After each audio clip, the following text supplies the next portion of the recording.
معزز حاضرین، اللہ کے نبی صلی اللہ علیہ وسلم کی ایک مرتبہ نماز فجر ذرا لیٹ سے پڑھے، اس کا نقشہ میں آپ کے سامنے کھینچتا ہوں۔ کیا ہوا، وہ غزوہ خندق میں عصر کی نماز تھوڑا لیٹ ہو گئی۔ اللہ کی نبی نے فرمایا اللہ تعالیٰ ان کفار و مشرکین کی قبروں کو اور ان کے گھروں کو آگ سے بھر دے، جس کی وجہ سے میری نماز عصر قضا ہو گئی۔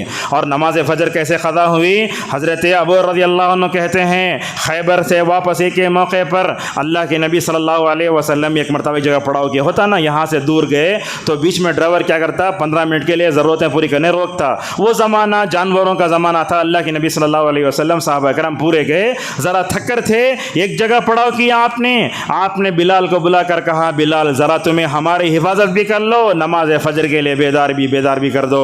حضرت بلال رضی اللہ عنہ نے خوش نصیبی سمجھی۔ بلال رضی اللہ عنہ، وہ آج کا زمانہ کیا ہے، اگر وقت گزرنا ہو تو لوگ موبائل میں گیم کھیلتے ہیں۔ 60 سال کے لوگ وہ ایئرپورٹوں میں بیٹھ کر گیم کھیلتے ہوئے نظر آتے ہیں، بسوں میں انٹرنیٹ نظر آتا۔ کیا اس وقت وہ اللہ کا ذکر نہیں کر سکتے؟ بلال رضی اللہ عنہ سارے اسلامی لشکر کی حفاظت کر رہے ہیں، اس موقع پر ماشاءاللہ کھڑے ہو کر جو ہے رات کے اندھیرے میں اللہ کو راضی کر لے رہے ہیں، تہجد پڑھ رہے ہیں۔ اب اس کے بعد کیا ہوا، روایتوں میں آتا ہے وہ ذرا ٹیک لگا کے سوئے۔ اب ہوتا نا کبھی کبھی اذان 4:40 کو ہے تو 4:35 کو ہوتی، ذرا سوئیں گے تو 6:10 کو آنکھ کھلتی ہے۔ وہ کیا کی، حضرت بلال رضی اللہ عنہ ذرا ٹیکا لگا ہے تو سو گئے۔ ہوا کیا، تھوڑی دیر کے بعد اللہ کے نبی سو رہے ہیں، نماز فجر وقت چلا گیا۔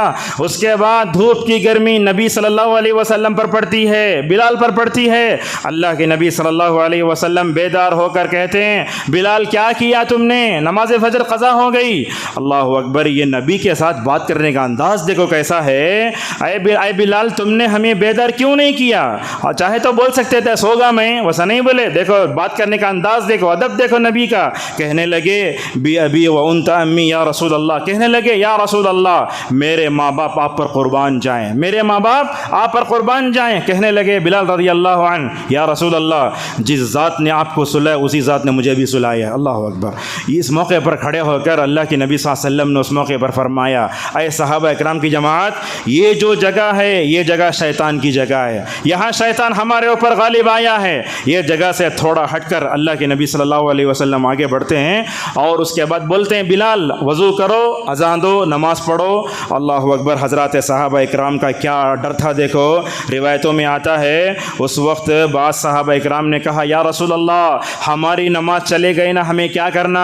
اس موقع پر نبی کریم صلی اللہ علیہ وسلم نے فرمایا اگر ایسے ہی آنکھ لگ گئی تو ڈر کی بات نہیں ہے، اگر کوئی آدمی جان بوجھ کر سوچتا ہے اس کا انجام بڑا خطرناک ہو۔ ذرا تصور کرو اس جگہ میں ایک مرتبہ نماز فجر قضا ہوئی، اللہ کے نبی نے فرمایا شیطان یہاں غالب آ گیا ہے۔ ان گھروں کا کیا حال ہوگا جہاں نماز فجر کی پابندی ہوتی نہیں ہے، جہاں رحمان کے فرشتے نہیں آتے، شیطان ہمیشہ وہاں اپنا بسیرا کرتے ہوئے رہتا ہے۔ جن گھروں میں نماز فجر نہیں پڑھی شیطان وہاں گھر بستا ہے۔ بڑا بتائیے کمائیوں میں برکت کیسی آئے گی، چہروں پہ رونق کیسی آئے گی؟